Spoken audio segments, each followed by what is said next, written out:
मी नेहा, वय 25 वर्षे, मुंबईत एका IT कंपनीत काम करते. माझं आयुष्य अगदी साधं होतं. घर, ऑफिस आणि संध्याकाळी मैत्रिणींसोबत कॉफी. पण त्या दिवशी जेव्हा मी माझ्या गावी, पुण्याजवळच्या एका छोट्याशा ठिकाणी परतले, तेव्हा मला कळलं की आयुष्य कधीच साधं नसतं. फक्त आपण ते साधं समजतो. मी 3 वर्षांनी घरी येत होते. नोकरीचा दबाव, दूरचं अंतर आणि खरं सांगायचं तर घरी येण्याची फारशी इच्छाही नव्हती. आमचं तर कधीच तसं उबदार वाटलं नव्हतं. आईबाबा नेहमी एकत्र असायचे, पण त्यांच्यात कधी बोलणं दिसलं नाही. माझा भाऊ राहुल माझ्यापेक्षा 3 वर्षांनी मोठा. तो बाबांच्या बिझनेसमध्ये होता. घरी राहायचा, पण त्याच्याही बोलण्यात कधी उत्साह नसायचा. आमचं घर म्हणजे 4 लोक एकाच छताखाली राहणारे अनोळखी लोक असावेत. पण त्या दिवशी जेव्हा मी घरी पोहोचले, तेव्हा काहीतरी वेगळं होतं. दरवाजा उघडताच आईचा चेहरा दिसला. ती मला पाहून हसली, पण ती हास्य डोळ्यांपर्यंत पोहोचलं नाही. तिच्या चेहऱ्यावर एक अजब थकवा होता, जणू काही ती खूप दिवसांपासून झोपली नव्हती. बाबा बसक्यावर बसून टीव्ही पाहत होते, पण त्यांची नजर टीव्हीवर नव्हती. ते कुठेतरी हरवलेले होते. राहुल घरातच नव्हता. राहुल कुठे आहे? मी विचारलं. आईने एक क्षण थांबून मग म्हटलं, तो बाहेर गेलाय, येईल लवकरच. बाबांनी काहीच बोललं नाही. त्यांनी फक्त एकदा माझ्याकडे पाहिलं आणि पुन्हा टीव्हीकडे वळले. मी माझ्या खोलीत गेले. खोलीत जशीच्या तशी होती. माझे जुने पोस्टर, बेडवर माझी आवडती चादर, अलमारीत माझी पुस्तकं. पण काहीतरी बदललं होतं. हवेत एक विचित्र शांतता होती. जणू घर श्वास घेणं बंद केलं होतं. संध्याकाळी जेवणाच्या वेळी आम्ही चौघेजण टेबलावर बसलो. राहुल तोपर्यंत घरी आला होता. तो मला पाहताच हसला, पण तो हास्यही खरं वाटलं नाही. आम्ही जेवू लागलो. सगळे शांत होते. फक्त वाड्यांचा आणि चमच्यांचा आवाज येत होता. मला असं कधीच वाटलं नव्हतं की शांतता एवढी भयानक असू शकते. तुम्ही सगळे इतके शांत का आहात? मी शेवटी विचारलंच. आईने माझ्याकडे पाहिलं. तिच्या डोळ्यात काहीतरी होतं. भीती, दुःख की काहीतरी अधिक गहन? मला कळलं नाही. असंच बाळा, काही नाही, ती म्हणाली. पण मला ते पटलं नाही. राहुलही काहीच बोलला नाही. बाबा तर जणू काही दगड झाले होते. त्या रात्री मला झोप लागत नव्हती. मी खिडकीतून बाहेर पाहत होते. आमच्या घराच्या मागच्या बाजूला एक जुना विहीर होता. तो आता बंद पडलेला होता, पण लहानपणी आम्ही त्याच्याभोवती खेळायचो. त्या रात्री मला त्या विहिरीकडे एक सावली दिसली. कोणीतरी तिथे उभं होतं. मी नीट पाहिलं, ती आई होती. ती विहिरीच्या काठावर उभी होती आणि खाली पाहत होती. माझं हृदय धडधडू लागलं. मी लगेच खाली धावत गेले. बाहेर गेले तर आई तिथे नव्हती. विहीर शांत होती. कदाचित माझा भ्रम झाला असेल, मी विचार केला. पण माझ्या मनात एक अस्वस्थता निर्माण झाली होती. दुसऱ्या दिवशी सकाळी मी राहुलला विचारलं, राहुल, घरात काय चाललंय? तुम्ही सगळे इतके विचित्र का वागताय? राहुल एक क्षण गप्प राहिला. मग त्याने म्हटलं, नेहा, काही गोष्टी विसरून जाणं चांगलं असतं. कोणत्या गोष्टी? तुला नकोत ते जाणून. त्याचं बोलणं मला अधिकच गोंधळात टाकणारं होतं. मी त्याला पुन्हा विचारणार होते, पण तो तिथून निघून गेला.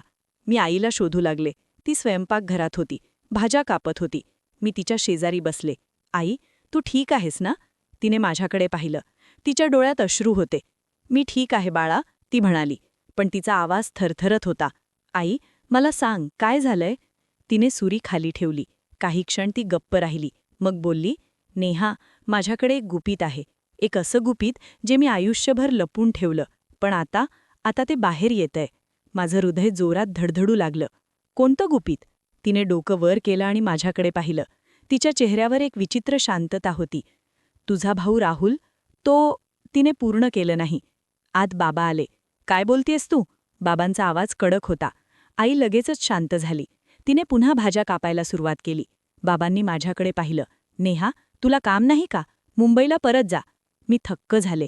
बाबांनी मला कधीच असं म्हटलं नव्हतं. बाबा, मी आत्ताच आलीये, 3 दिवस राहणार. नको, तू जा. पण का? कारण मी म्हणतो म्हणून. मला काहीच समजत नव्हतं. का हुसकावून लावत होते ते मला? काय लपवत होते ते? त्या दिवशी दुपारी मी घरातच होते. राहुल कुठेतरी गेला होता. बाबा त्यांच्या खोलीत होते. आई झोपली होती. मी घरात फिरत होते. अचानक माझं लक्ष राहुलच्या खोलीकडे गेलं.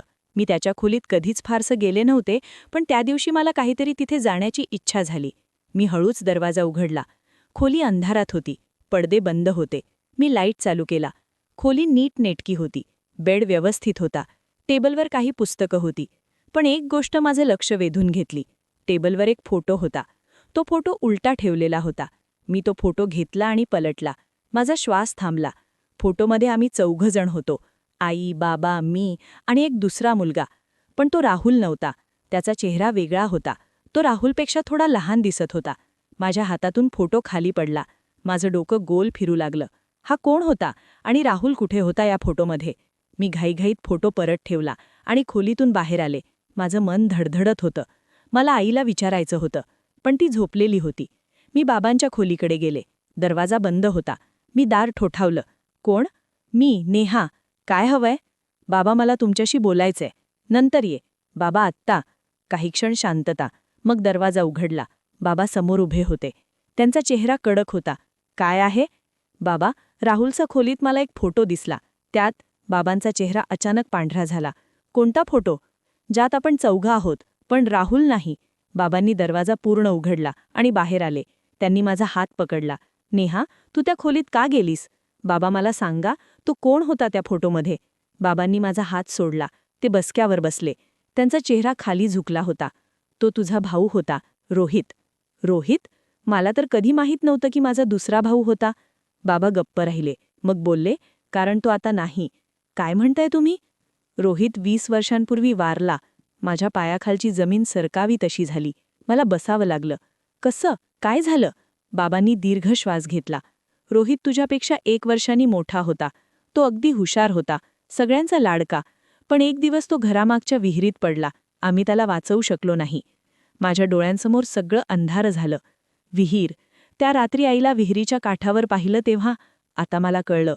पण राहुल कोण आहे मग? बाबांनी माझ्याकडे पाहिलं. त्यांच्या डोळ्यात अश्रू होते. राहुल आम्ही दत्तक घेतला. रोहित गेल्यानंतर तुझी आई पूर्णपणे तुटून पडली होती. तिला सावरण्यासाठी आम्ही राहुलला आमच्या घरात घेतलं. त्याचं वय रोहित इतकंच होतं. आम्ही त्याला रोहितच्या जागी ठेवलं. मला हादरण गेलं. तुम्ही त्याला रोहितच्या जागी ठेवलं?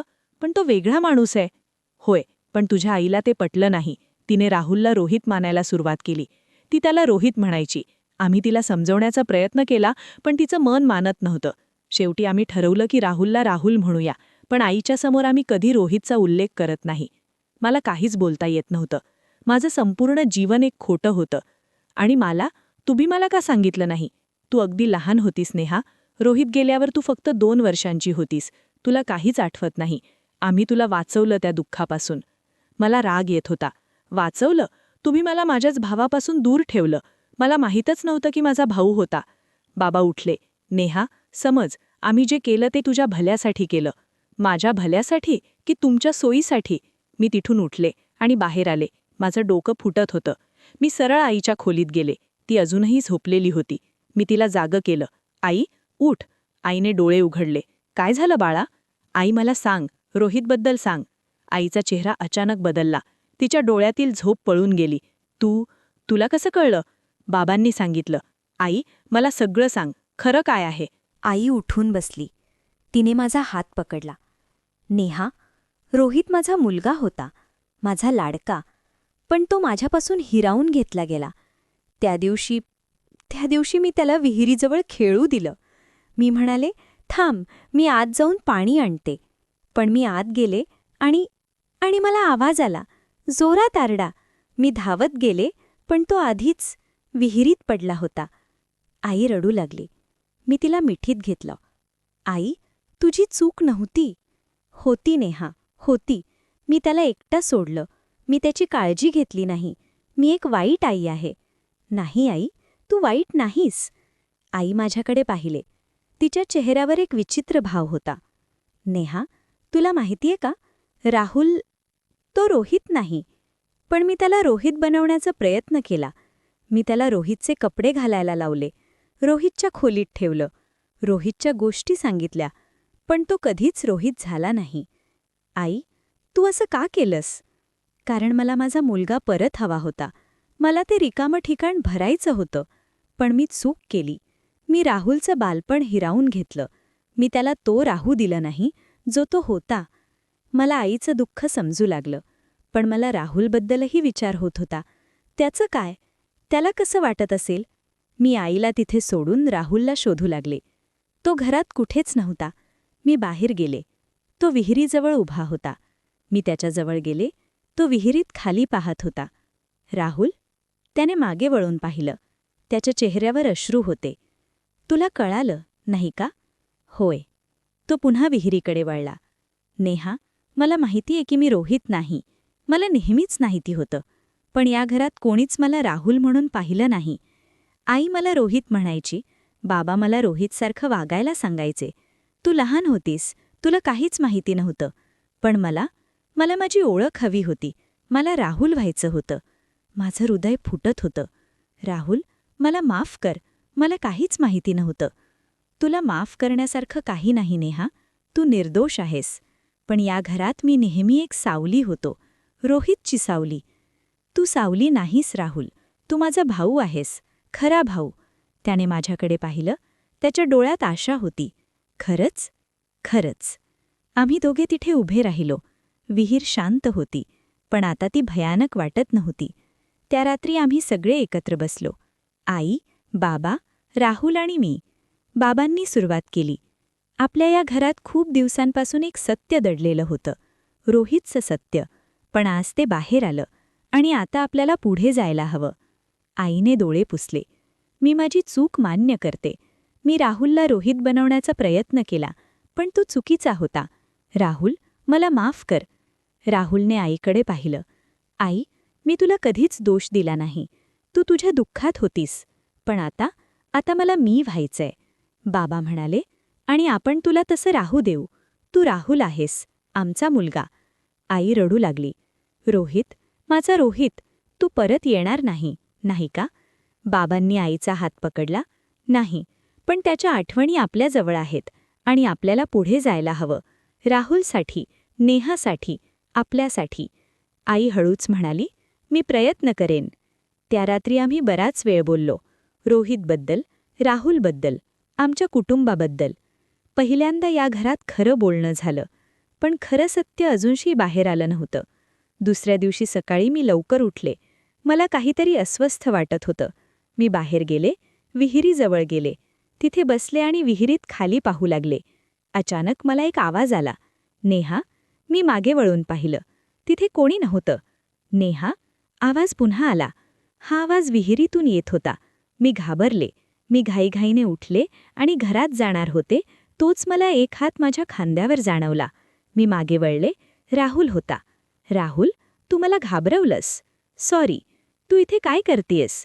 काही नाही, फक्त विचार करत होते. राहुलने विहिरीकडे पाहिलं. नेहा, मला तुला काहीतरी सांगायचंय. एक गोष्ट जी मी कधी कोणाला सांगितली नाही. काय? तो शांत झाला. मग बोलला, रोहित, तो स्वतःहून विहिरीत पडला नव्हता. माझा श्वास थांबला. काय म्हणतोयस तू? त्या दिवशी मी तिथे होतो. तू? पण तू कसा? तू त्यावेळी या घरात नव्हतास ना? राहुलने माझ्याकडे पाहिलं. त्याच्या डोळ्यात भीती होती. नेहा, मी खोटं बोललो. मी या घरातच मोठा झालो. माझं खरं नाव राहुल नाही. माझं नाव रोहन आहे. माझं डोकं गोंधळून गेलं. काय? पण बाबांनी सांगितलं की तुला दत्तक घेतलं. त्यांनी खोटं बोलले, कारण त्यांना सत्य सांगता येत नव्हतं. कोणतं सत्य? रोहन? नाही. रोहनने दीर्घ श्वास घेतला. नेहा, मी आणि रोहित जुळे होतो, ट्विन्स. पण मला कोणीच ओळखत नाही, कारण मी नेहमी घरात लपून राहायचो. आईबाबांना असं वाटायचं की 2 मुलं सांभाळणं त्यांना जमणार नाही, म्हणून त्यांनी माझं अस्तित्वच लपवून ठेवलं. गावातल्या लोकांना माहीतच नव्हतं की त्यांना 2 मुलं आहेत. फक्त रोहितला ते समोर आणायचे. मला अंधाऱ्या खोलीत ठेवायचे. मला विश्वासच बसत नव्हता. पण हे कसं शक्य आहे? शक्य आहे नेहा. आणि त्या दिवशी जेव्हा रोहित विहिरीजवळ खेळत होता, तेव्हा मी खिडकीतून पाहत होतो. मला बाहेर जायचं होतं. मला त्याच्यासोबत खेळायचं होतं. पण मला परवानगी नव्हती. मग मी ठरवलं की मी चोरून बाहेर जाईन. मी बाहेर आलो आणि रोहितजवळ गेलो. त्याला मी दिसताच तो आनंदाने म्हणाला, रोहन, तू बाहेर आलास. आम्ही दोघे खेळू लागलो. विहिरीच्या भोवती धावत होतो. आणि मग मी चुकून त्याला धक्का दिला. तो विहिरीत पडला. माझे डोळे पाणावले. तूच कारण आहेस. रोहनचे अश्रू ओघळले. मी त्याला वाचवायचा प्रयत्न केला. मी ओरडलो, मदतीसाठी हाका मारल्या.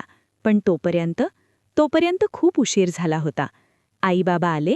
त्यांनी रोहितला बाहेर काढलं, पण तो गेला होता. मग काय झालं? बाबांनी मला पाहिलं. त्यांना कळलं की मी बाहेर आलो होतो.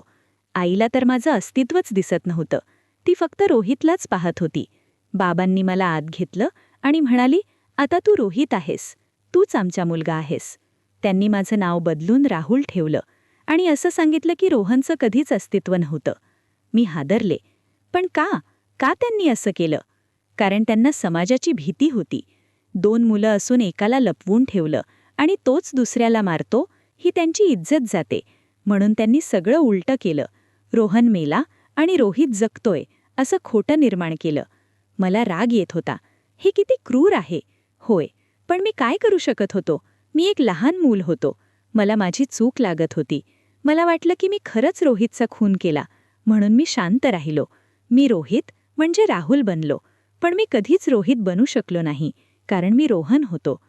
मला समजू लागलं, रोहनचं सगळं दुःख, त्याची वेदना, त्याची एकाकीपणा. रोहन, तुझी चूक नाही, तू लहान होतास, तू खेळत होतास, अपघात झाला. पण तरीही मी जबाबदार आहे. मी त्याला मारलं नाही. तू त्याला मारलं नाहीस, तो अपघात होता. आणि आईबाबांनी जे केलं ते चुकीचं होतं. त्यांनी तुझं बालपण हिरावून घेतलं, तुझी ओळख हिरावून घेतली. रोहन रडत होता. मी त्याला मिठीत घेतलं. आता सगळं संपलं, आता सत्य बाहेर आलं. पण आईबाबांना काय सांगणार? आपण त्यांना सत्य सांगू, पूर्ण सत्य. आम्ही घरात गेलो. आई आणि बाबा खाली बसले होते. आम्ही त्यांच्यासमोर उभे राहिलो. आई, बाबा, आम्हाला तुम्हाला काहीतरी सांगायचं आहे, मी म्हणाले. बाबांनी आमच्याकडे पाहिलं. काय? रोहनने पुढे येऊन बोलायला सुरुवात केली. त्याने सगळं सांगितलं. रोहन आणि रोहित जुळे असल्याचं, रोहनला लपवून ठेवल्याचं, विहिरीचा अपघात आणि मग त्यांनी कसं रोहनला रोहित बनवलं. आई-बाबा दोघेही शांत होते. आईचा चेहरा पांढरा झाला होता. शेवटी बाबा बोलले, रोहन, तू सगळं जाणतोस. होय, नेहमीच जाणत होतो. बाबांचे डोळे पाणावले. आम्ही चूक केली. आम्ही समाजाच्या भीतीने तुझं बालपण हिरावून घेतलं, तुझी ओळख हिरावून घेतली. आम्हाला माफ कर. रोहनने काहीच बोललं नाही, फक्त रडत राहिला. आईने आपला चेहरा हातात लपवला. मी 2 मुलांना गमावलं, एक विहिरीत आणि दुसऱ्या आमच्याच खोटात. मी आईला मिठीत घेतलं. आई, आता तरी खरं पहा. रोहन इथे आहे, तो जिवंत आहे आणि आता तुम्ही त्याला रोहन म्हणून प्रेम करू शकता. आईने रोहनकडे पाहिलं. तिच्या डोळ्यात अश्रू होते. रोहन, माझा मुलगा, मला माफ कर. रोहन आईजवळ गेला. आईने त्याला मिठी मारली. मला माफ कर माझ्या बाळा, मी तुला ओळखलं नाही, मी तुझ्यावर प्रेम नाही केलं. आई, तू केलंस, फक्त तू चुकीच्या नावाने केलंस. ती रात्र आमच्या कुटुंबात एक नवीन सुरुवात होती. आम्ही सगळे एकत्र बसलो. यावेळी कोणतंही खोटं नव्हतं, फक्त सत्य होतं. बाबांनी सांगितलं की ते रोहनचं नाव कायदेशीररित्या बदलतील, त्याला त्याची खरी ओळख परत मिळेल. आईने वचन दिलं की ती रोहनला त्याच्या नावाने हाक मारेल, रोहितच्या सावलीत ठेवणार नाही. पुढच्या काही दिवसात आमच्या घरात बदल दिसू लागले.